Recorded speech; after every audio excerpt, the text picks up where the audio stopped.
we have entered a Ghana month. Yes, thank you very much. I'll say thank you so much to Multimedia for this initiative. You've been doing it for years, as you mentioned, and I believe it's going a long way to actually size people's mind in believing in themselves and believing in Ghana. Yes, culture and patriotism is like a chain. One pulls the other along. And we all know that when we talk of development, Ghana wants to get to that peak.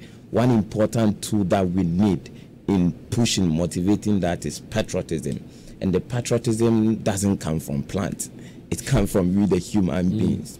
And for us to have that patriotism in us, culture plays a very important role in bringing in that patriotism. So talking about patriotism is basically love for one's country. Yes. Simply put. Yes. Patriotism is basically love for one's country, and culture is the way of life of a group of people. How do they marry? How do they come together to help the country? You just mentioned the chain bit and all that, but give us more, expatiate some more. At what point do they marry, and how does that help in terms of development and all that? Yes, thank you very much. In your definition, you made mention that love for the country.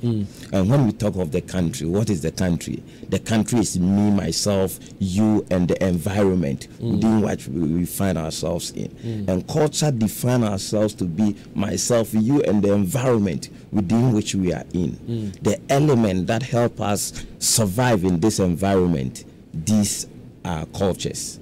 So for us to develop the country, the culture, which is the environment, we ourselves and what we do has to be on point for us to develop the patriotism for the national development, that the development of the country. So we have two issues on board this morning, culture and patriotism. How patriotic would you say we are as Ghanaians? How patriotic are we?